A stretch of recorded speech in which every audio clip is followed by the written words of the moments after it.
Mga kagala mula sa Parisian, kung gusto niyo pumunta ng Senado Square o kaya ng St. Paul's Ruin, magko-commute tayo, sasakay tayo ng bus na 26A. Pagkalabas natin mula doon, dito na kagad yung hintayan. So hintayin na lang natin siya mga kagala. At ang pamasahe na alam ko ay $6.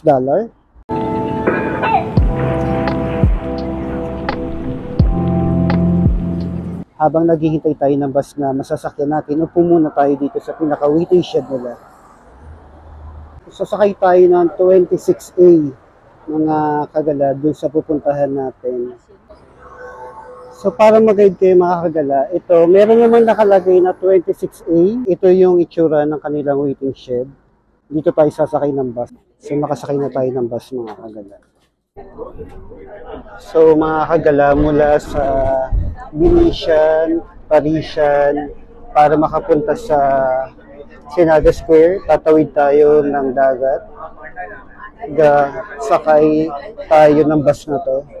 So sa kabilang island siya mga kagala. Yan yung bababaan nating station, Almeida. Tandaan nyo kung pupunta kayo sa Senado Square and then St.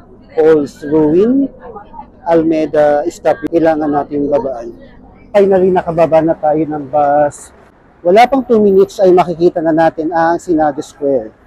At ito na nga mga kagala, nandito na tayo sa Senado Square. Di na umuulan.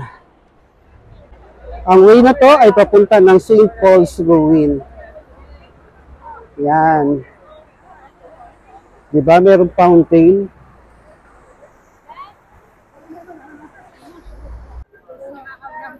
So ito yung itsura ng Senado Square mga kagala, at dati nga itong pinaka-city nung ang Portuguese pa ang namamahala dito sa Macau. If tama yung pagkaka-research ko. Pag wala ka merienda dito mga kagala, maglakad-lakad ka lang sa Senado Square, papunta ng St. Paul's Ruin at siguradong mabubusog ka. Bakit? Kasi madaming mga pre-taste dito na pwede mo tikman. Siyempre, sa likuran natin, doon tayo nanggaling. At meron naman signage ng Ruins of St. Paul. At dito naman, makikita natin ang St. Dominic Church, yung kulay yellow. So ngayon mga kagala, dahil bukas nga itong St. Dominic Church, nandito tayo ngayon at luckily nakapasok tayo. Yan o mga kagala, nagpapa-pre-taste yun sila. Pwede pong patikin. Fridays. Yeah, thank you. Sarap. Sabi ko pwede pa akong patikim. Tagalog, naintindihan niya ako.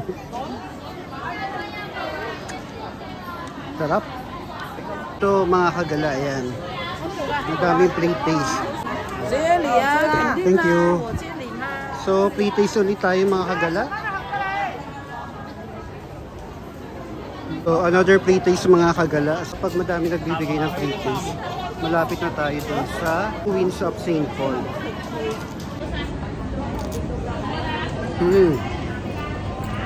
Chicharon na medyo may anghang ng konti. So, mula dito kung saan ako nakatayo ngayon, kitang-kita na nga ang ruins ng St. Paul. Nandito na tayo ngayon sa harapan ng ruins ng St. Paul at nakarating nga tayo at buti na lang naging okay yung weather kasi kanina sobrang maulan and then tumigil at napagbigyan tayo makapunta dito mula dun sa kabilang island kung saan nga tayo nanggaling. Mga kagala, tapos na tayong mamasyal at babalik na nga tayo ng Venetian. So ang sasakyan nating bus ay 26A. So mula dito sa Senado Square, kakanan lang tayo at huwag na tayong tatawid. Abangan na lang natin yung bus na dumaan. Hanapin natin yung 26A. Galing sa Senado Square, meron dyan pula, hindi dyan yung terminal papunta ng terminal kung saan ang 26A nandito sa pangalawa. Siguro mga 3 kanto yata yun. Kasi kung tatawid tayo sa kabila, iikot pa yung bus, so mas matagal. Kaya mas ina-advise ko sa inyo na dito tayo pipila. Dito sa M143. Ito yun mga kagala, M14326A na bus. So yan na mga kagala yung bus, sasakay na tayo. Thank you. So yun, nakasakay na tayo at bababa tayo sa Londoners. Dalawang station na lang at bababa na tayo. Yung station ay Londoners. Ina-announce naman sa bus kung anong station mo. Meron naman ganyan. Londoner na tayo. So, yan tayo bababa. So nakababa na tayo mga kagala. Dito nga sa harapan mismo ng Londoner tayo bumaba. Yan.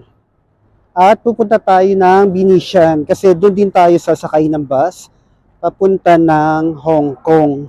Kung mga kagala, nandito na tayo sa harapan ng Londoners at makikita niyo ang Big Ben. Ay sikat sa London, di ba? Yung clock na yan. So tara na at tatawid na tayo papunta ng Venetian.